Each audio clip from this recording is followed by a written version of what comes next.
Hello friends, welcome once again. Today in this video, we will resume the poem Andre del Sarto. As we have already discussed that Andre del Sarto is a dramatic monologue written by Robert Browning, the famous Victorian poet. In this dramatic monologue, Andre is speaking to his wife, Lucrezia. And through the speech of Andre, we are shown that Andre and his wife Lucrezia had a fight. We also come to know that Lucrezia is not very interested in Andre and whatever he is doing. She has become insensitive to his talk, though we do not know reason yet. In this monologue, we will dive deep into the psyche of Andre and his life. As we move forward in this monologue, it becomes interesting because Andre is keep on changing his mind, and we we try to get more about his try to get to know about more of his psyche, his feelings, his minds, and how his life has become what he thinks it has become.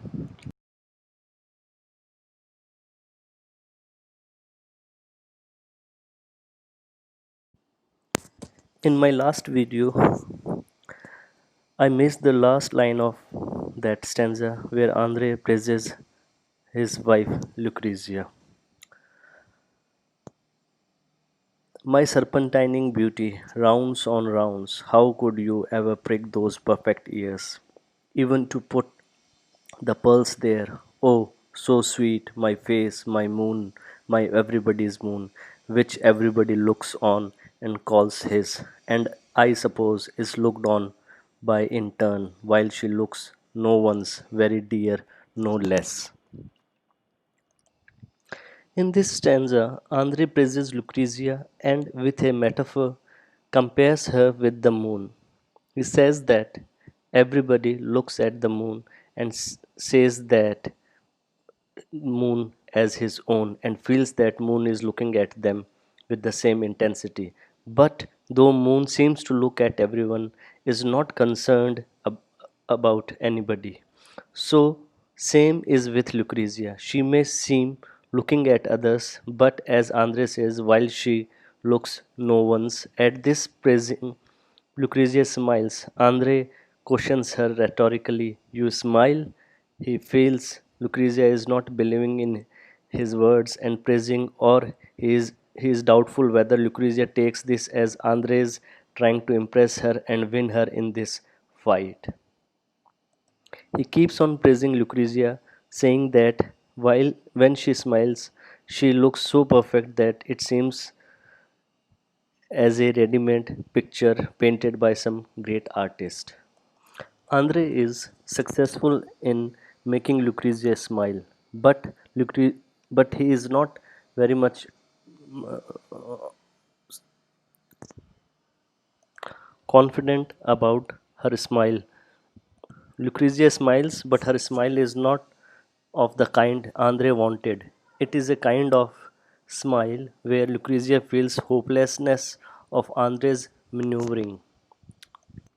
Now I read the next stanza and then we will discuss this stanza. You smile? Why, there's my picture ready made. There's what we painters call our harmony. A common grayness silvers everything. All in a twilight, you and I alike. You at the point of our first pride in me. That's gone, you know, but I at every point, my youth, my hope, my art being all toned down to yonder somber, pleasant visual. Andre continues with his praising, saying that this is the kind of face with this perfect smile that we artists call harmony. When everything is in perfect measure, nothing is missed, nothing is out of proportion. Andre knows that art is a kind of harmonious presentation of anything. In his case, as he is a painter, he feels that the kind of smile, the sort of face, the expression given by Lucrezia are in perfect harmony, which every painter wants to paint. A common grayness silvers everything. If we look at the language of Andre, we will find that his language is the language of a painter. an artist. He is keen in observing the colors in daily life, and even his imagination also feels the colors dominantly. If a man is a musician, he will be sensitive in observing the sounds and music. He will notice the silence and the sounds and will think in terms of music. Here, Andre, in a philosophical tone, tries to sum up his life and his relationship with Lucrezia and finds that are there are no bright colors remaining in his life and in their relationship. A common grayness has overshadowed everything in their life. A sort of mediocrity has become their life. The word common here means very ordinary, monotonous sort of gray, to neither there is anything to be happy nor there is anything to be sad. A life in which nothing excites them anymore, a life in which nothing remains attractive. He feels that everything in his life has become twilight, neither light nor darkness. A kind of haziness is covering their whole life. This haziness, where nothing is clear, is in view is the condition of their life, of their relationship. Andre says that this twilight is covering his life as well as Lucrezia's life also. Andre tries to find any bright colors and in retrospect feels that Lucrezia in their earlier phase when they had just met had felt pride in Andre and quickly adds in parenthesis that yes, that you had proud in me, but that has gone. It's the story that is no more, that has ended. And now Andre says, but I, at every point, that he is in every sphere of his life, every aspect of his life has turned into a grayness, a leveled part, no height attained, no depth touched.